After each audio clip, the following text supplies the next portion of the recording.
Hey mga brods, may balita nga tayo dito po kay JP Eram at Mo Tautua trade. Yes mga kabrods, Eram to SMB and Mo Tautua to TNT Tropang Giga. Unahin muna natin ito pong kay Mo Tautua. Matagal na kasi itong gustong i-trade ng San Miguel Beermen. Yes mga kabrods, lalong lalo na ito magti-2026 na tayo tapos hindi pa rin natin trade si Mo Tautua.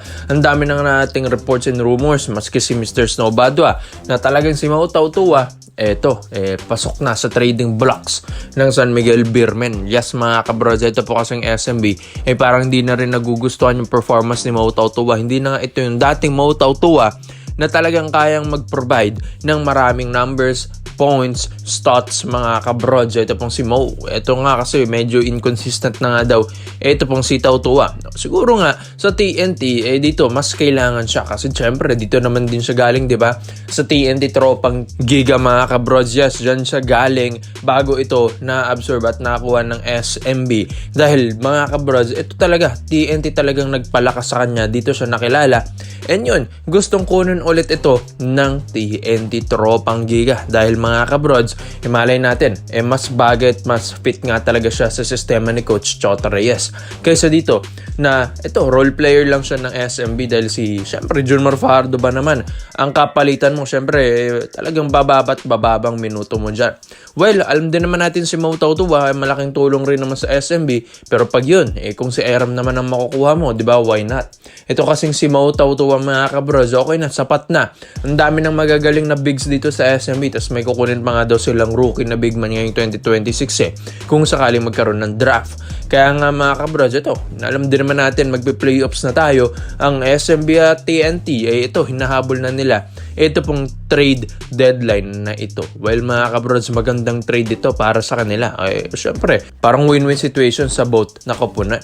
So dito naman na makukuha ng SMB na si JP Eram. Yes mga kabrods. Alam din naman natin nagkakaroon ng attitude dito pong si JP Eram pagdating sa laro, umiinit yung ulo. Tapos ito, nagkakaroon ng physicality, tapos ng technical. Mga kabrods, ngayon kasi ibang JP Eram nang nakikita natin. Mas okay na. Yes mga kabrods, alam natin na mas naging veterano na, nag-matured yung laro. And ito, syempre, one of the best big man pa rin naman ito sa PBA. Kayang pumukol ng tres, katulad ni Tautua. And maganda rin ng footwork sa ilalim. Athletic na big man, agile na big man. Kaya nga mga brods, para sa MB, yes mga kabrods, magandang makuha nala. Ito pong si JP Eram. Kung di man nag-fit na sa sistema ni Coach Leo Austria, ito pong si Mo Tautua, well, mag-fit naman. Ito pong si JP Eram para sa kanila. Yes mga brods, kumbaga win-win situation lang naman. Ito pong trade na ito, wala namang talo, walang panalo. Ito pong si Eram, syempre, one of the best and consistent big man na rin naman dito sa PBA. Kaya parang medyo lugi nga ang TNT dahil ibang Tautua ang makukuha nila. Inconsistent na, pero kaya nga daw nilang palakasin yan. Dahil ito nga si Coach Chota Reyes, nakikita niya na talagang bagay yung Tautua sa kanila. Pero ito pong si JP Eram na hindi naman ganun kabagay sa sistema ni Coach Chota Reyes. Ito naman yung babagay sa sistema ni Coach Leo Austria. At yes mga kabrods, ito po kasing si JP Eram, napaka-agile na big man. Yes, kayang pumukol ng tres. And napaka-athletic din. Kaya nga mga kabrods, yung footwork neto and yung position neto as parang mga kabrods, parang small forward nga ang position nito ni JP Eram. Hindi niya masasapawan. Ito pong si Junmar Fajardo. Yes, mga brods, yan ang kagandahan sa kanya. Kaya mga kabrods, ito, sa tingin nyo ba, sino bang lugi sa trade na ito? JP Eram to SMB and Mo Tautua to TNT Tropang Giga. Komento mo lang. Apoy nyo mo dito mga brods. At isa-isayin natin yan. Dito naman po tayo sa kabilang balita naman natin mga broads. 6'8" big man na Meralco Boats, Brandon Bates. Yes mga kabrods, ito naman rumor na gustong kunin naman ang Barangay Nebra San Miguel. Syempre, ikaw ba naman ang Hinebra? Pilit mong kukunin ulit si Jamie Malonzo na naglaro at nakuha sa Gilas pool lineup ng Gilas Pilipinas against Guam mga kabrods. Syempre hindi mo mababalik yan. Kaya ang Hinebra ngayon naghahanap ng bigs habang papasok na tayo ng playoffs round, magpapasko na, magti-2026 pa. Kailangan mag-rebuild na ng panibagong lineup ang Hinebra. Ito sa Meralco Boats na si Brandon Bates. Yes, ito agile na big man din naman ito. Talagang athletic, parang ang si QMB ang laruan nito yung nakikita ni Coach Tim Cone dito. Kaya gusto nilang makakuha dahil ito pong si Bates, napakasipag na big man ito sa Meralco. Kaya nga 'di ba nag-champion ng Meralco nung last year. Kaya nga, yes mga kabrods, kasi nga dahil dito kay Brandon Bates, one of the best big man at talagang pumigil kay Junmar Fajardo talaga ito.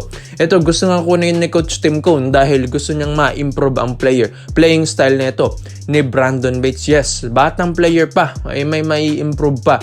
Dito kasi sa Ginebra, gusto ni Coach Tim Cone makakuha ulit ng panibagong big man. Yes, ang dami ba naman kasi mga bigs na binigay nila, mga forwards na pinakawalan nila, 'di ba? Sayang.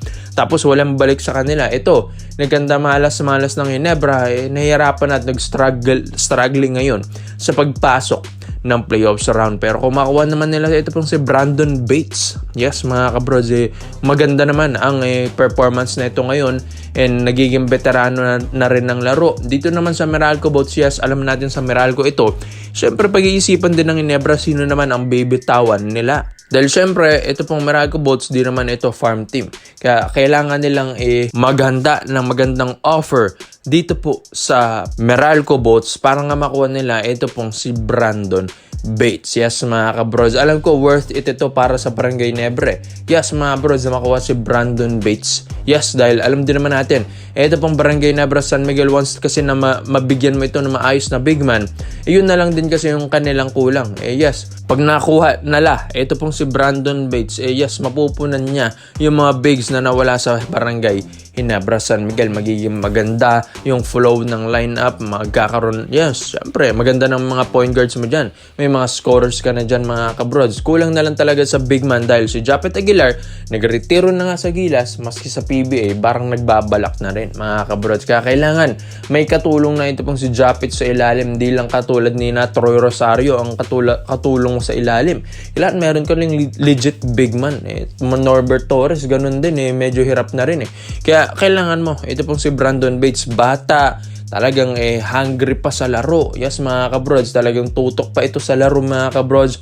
Magaling na player, talagang may i-improve pa. Gustong-gustong ma-improve ito ni Coach Tim Cone dahil alam niya yung potential ni Brandon Bates, parang future Christian Stanhardinger ito, or pwede pa, more pa. Yes mga kabrods, dahil iba na yung mga bigs ngayon. Kayang pumukol na rin ng tres, magandang footwork, agility nito okay, speed nito ni Brandon Bates okay, yes, mas mabilis pa ito kay C-Stand Tapos maganda rin ang outside shooting. Yes mga bros, maganda rin footwork sa ilalim. Kaya nga 'di ba nakatulong ito sa championship ng Meralco Boats.